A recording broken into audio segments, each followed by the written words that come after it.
Tunaingia katika sehemu ya 6 ya stori yetu, mfalme wa kisiwa cha Tonypor. Tunaanza pale tulipoishia. Ila ilikuwa ni lazima aondoke na mtoto mmoja na mmoja abaki na mfalme Arryn. Na kwa kuwa alikuwa akamchukia mfalme Arryn na kisiwa chote cha Tonypor, basi alishindwa kurudi kisiwa cha Tonypor kwa ajili ya binti yake aliyebaki. Ila siku zote alikuwa anaamini binti yake anaishi maisha mazuri sana kwenye kasri la mfalme. Blanca akamuuliza mama yake nini alichofanyiwa na mfalme Arryn mpaka kumchukia kiasi hicho. Hataki kumuona yeye wala kuja kisiwani Tonypor. Mbaya zaidi mpaka pacha wake hataki naye afike kisiwa cha Tonypor. Hapo Madam Mirren alishusha pumzi na kumwangalia dada yake Madam Misheri. Madam Misheri akamwambia Madam Mirren awaambie ukweli wa kila kitu watoto wake kwa sababu tayari washakuwa watu wazima.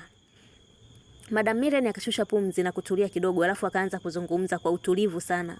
Madam Mirren anasema kipindi alivyokuwa na umri wa miaka 15, yeye na wazazi wake pamoja na dada yake Madam Misheri walienda kutembea kisiwa cha Tonypor.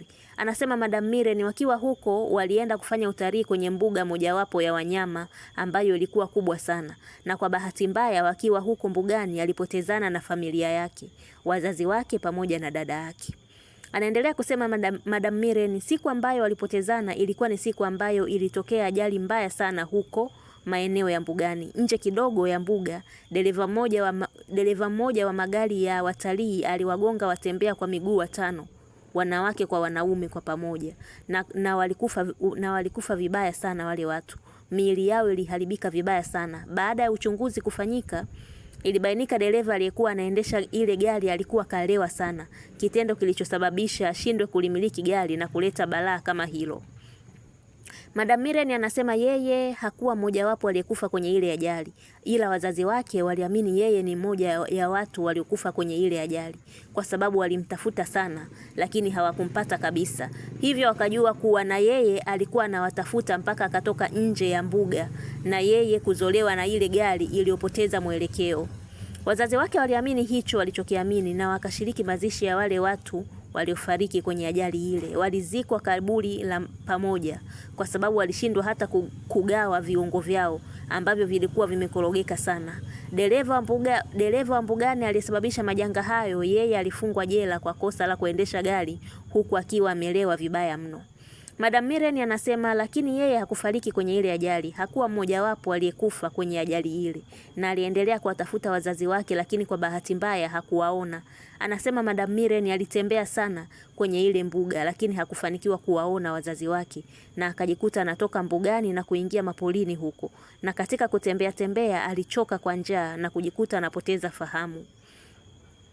Sasa siku hiyo mwana wa mfalme Prince Arryn alienda polini kwa ajili ya kuwinda wanyama.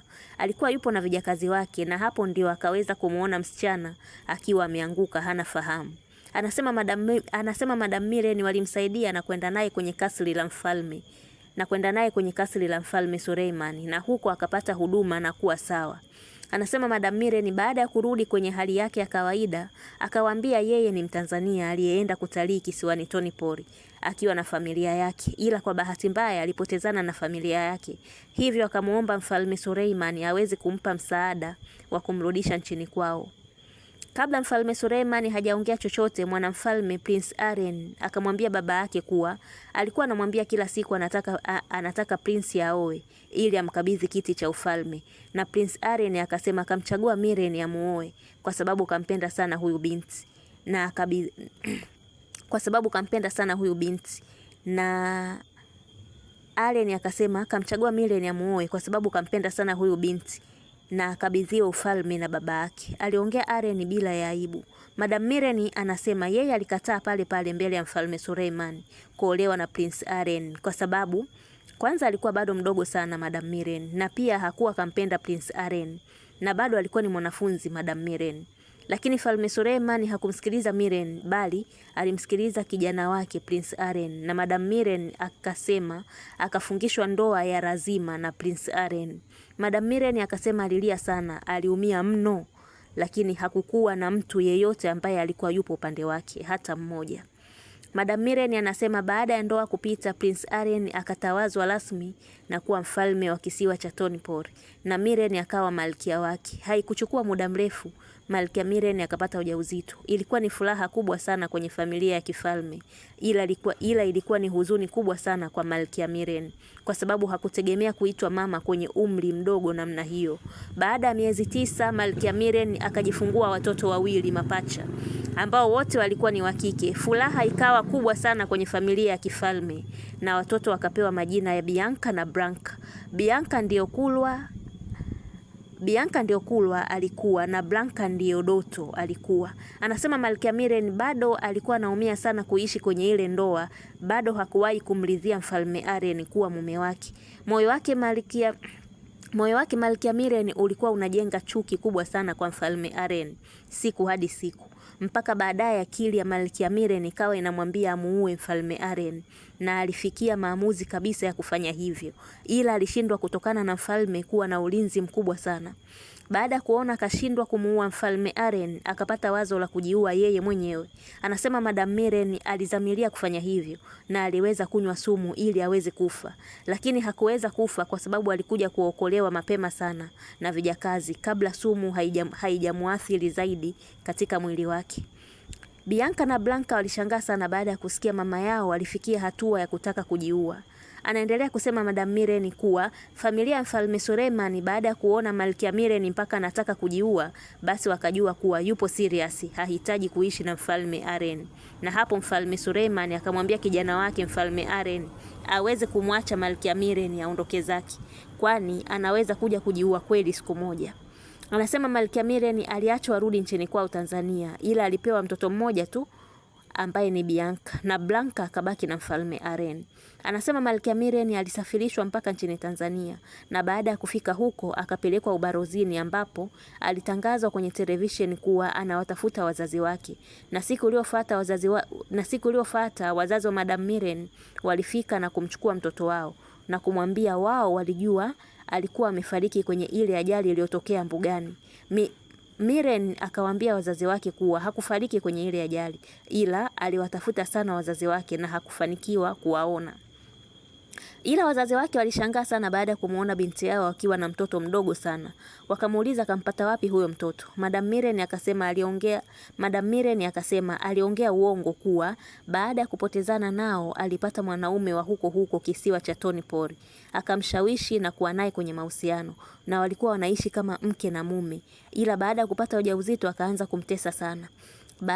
Baada ya kujifungua mateso yaliendelea, na ndio akaamua kuomba msaada, akapata msaada na kurudishwa nchini Tanzania. Wazazi waliamini hiyo stori ya uongo na pia walihuzunika sana kwa kilichomtokea mtoto wao, na wakamrudisha shule binti yao, huku wao wakibeba jukumu la kumlea mtoto Bianca. Madam Mirren akasema baada ya miaka mingi kupita baada ya wazazi wake kufariki, aliweza kumhadithia dada yake Madam Michelle kila kitu kilichomtokea kisiwani Tonipori. Na mwisho Madam Mirren akasema kwa hayo yaliyonitokea nilijikuta na kichukia sana kisiwa cha Tonipori, na akaapa haitatokea tena yeye kurudi kisiwani Tonipori. Bianca na Blanca walimpa pole sana mama yao kwa haya yaliyomtokea. Madam Mirren akasema sawa na kuzidi kumuomba msamaha sana binti yake Blanca, na kumwambia alitamani waondoke wote kipindi kile, aondoke na watoto wake wote wawili, ila hakupewa hiyo ruhusa ya kuondoka na watoto wake wote wawili. Na yeye aliichukia Tonipori kwa kuona ndio chanzo cha matatizo yote yaliyomtokea. Hivyo akawa hataki wala hatamani kurudisha miguu yake katika kisiwa cha Tonipori, kwa sababu alifanyiwa ukatili na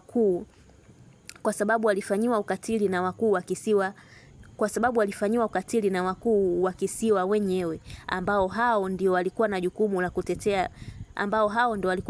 la kutetea raia wake, ila kwa bahati mbaya wao ndio wamekuwa chanzo cha kumdidimiza yeye kwa kumfungisha ndoa ya kitoto, ndoa ambayo haikuwa ruhusa yeye kuolewa kwa sababu bado hakuwa akatimiza miaka 18. Akasema Madam Mirren kwa upande wa Blanca alijua atalelewa vizuri sana, kwani yeye ni damu ya kifalme, na katika falme zote za duniani ufalme wa kisiwa cha Tonipori ndio ulikuwa ufalme tajiri kuliko wote. Hivyo hakuwa na shaka, aliamini Blanca atalelewa vizuri sana, ila alikuwa anamuomba msamaha mwanae kwa kutokuwa sehemu ya makuzi yake. Branka alimkumbatia mama yake, ishara kwamba alikuwa akamsamehe. Huku upande wa Mfalme Aren, yeye alikuwa yupo chumbani, yeye alikuwa yupo chumba chake cha kupumzikia. Alikuwa amekaa kwenye sofa na mkononi kwake alikuwa kashikilia picha ya zamani ya Madam Mirren. Akajisemea mwenyewe Mfalme Aren, Mirren bado anazidi kuwa mrembo sana licha ya umri wake kusogea kwa sasa na kuwa mtu mzima. Licha ya umri kusogea, lakini hiyo haikuwahi kuathiri urembo wake hata siku moja. Anaonekana bado mrembo sana. Akaendelea kusema Mfalme Aren kuwa Malkia Mirren ndio mwanamke aliyempenda sana kwenye hii dunia na anatamani warudi tena kwenye mahusiano, lakini kwa bahati mbaya Malkia Mirren hakuwahi kumpenda yeye hata siku moja. Hiyo inakuwa sehemu ya 6 ya story.